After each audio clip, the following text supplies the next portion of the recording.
हरे Krishna Radhe Radhe friends. आज की video में मैं आपको उत्पन्ना एकादशी की व्रत कथा सुनाएंगे और साथ में पारण का सही समय भी बताएंगे। मार्गशीर्ष मास के कृष्ण पक्ष में आने वाली एकादशी को उत्पन्ना एकादशी के नाम से जाना जाता है। इस दिन एकादशी का जन्म हुआ था और इस दिन से एकादशी व्रत आरंभ करना सबसे ज्यादा शुभ माना जाता है। तो चलिए उत्पन्ना एकादशी की व्रत कथा सुनते हैं। उत्पन्ना एकादशी की व्रत कथा सुनने के लिए हमें अपने हाथ में फूल या तो तिल ले लेना है और फिर हम कहानी शुरू करते हैं। सतयुग में एक बार मुर नामक दैत्य ने देवताओं पर विजय प्राप्त की और इंद्र को आप्रस्त कर दिया। देवताएं भगवान शंकर के शरण में पहुंच गए। भगवान शंकर ने देवताओं को विष्णु के पास जाने के लिए कहा। विष्णु जी के पास जब देवता गए तो विष्णु जी को देवताओं की दशा पर बहुत ज्यादा दया आ गई और उन्होंने दानों को परास्त कर दिया, परंतु मुर नामक जो देवता था वो भाग गया। विष्णु जी मुर नामक देवता को भागते हुए देख लिया और उन्होंने लड़ना छोड़ दिया। इसके बाद विष्णु भगवान बद्रिका आश्रम की गुफा में जाकर आराम करने लगे। मुर ने वहां पहुंचकर विष्णु भगवान को मारना चाहा। तब देह पश्चात विष्णु भगवान के शरीर से एक कन्या का जन्म हुआ, जिससे मुर नामक जो दैत्य था उसका वध कर दिया। उस कन्या ने विष्णु भगवान को बताया कि मैं आपके अंश से उत्पन्न हो सकती हूँ। विष्णु भगवान प्रसन्न हुए। विष्णु भगवान ने कन्या को आशीर्वाद दिया कि आज से तुम एकादशी के नाम से जानी जाओगी।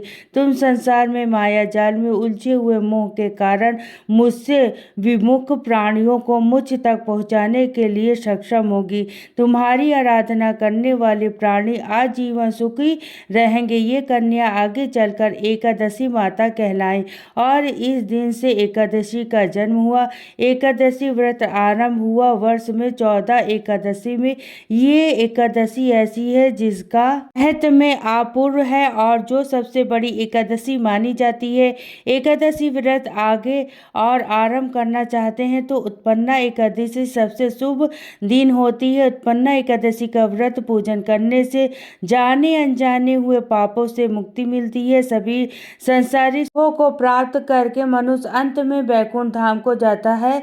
यही थी उत्पन्ना एकादशी की व्रत कथा। कोई भी कथा अकेले नहीं सुनी जाती है, साथ में गणेश जी की यानी विनायक जी की कथा हम जरूर से सुनेंगे। तो चलिए विनायक जी की कथा शुरू करते हैं।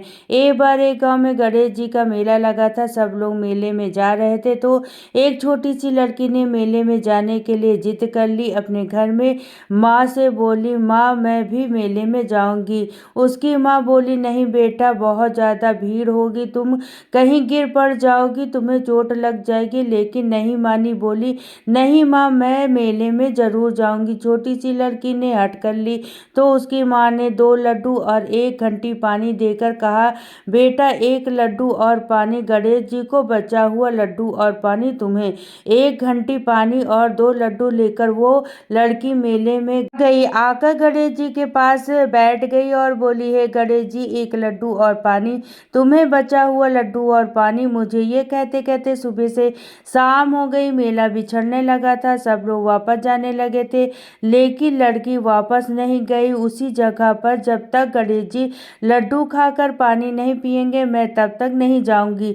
और गणेश जी ने सोचा कि अगर ये अपने घर नहीं जाएगी तो इसका दोष मुझे ही लगेगा। गणेश जी तो छोटे से बालक के रूप में आए और बोले कि लो, तुम्हारा लड्डू खा लिया, तुम्हारा पानी पी लिया, अब मांगो जो मांगती हो। लड़की सोचने लगी, क्या मांगू? अन्न मांगू, धन मांगू, खेत मांगू, हवेली मांगू, बैल मांगू, सुहाग मांगू, क्या मांगू? अब छोटी सी बालक बोली, जो तुमने सोचा था वो सब कुछ हो जाएगा, अब तुम अपने घर जाओ। लड़की अपने घर आ गई। उसकी माँ बोली, बेटा इतनी देर कहाँ लगा दी?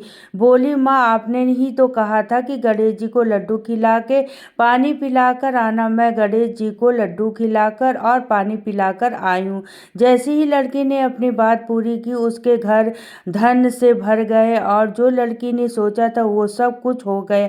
हे गणेश जी महाराज, जैसे आपने उस लड़की की इच्छा पूरी की, जैसे उसके घर को धन से भर दिया, वैसे ही इस कहानी को कहते सुनते हुकारी भरते सबकी इच्छाएं पूरी करना, सबके घरों में अन्न धन से भर देना।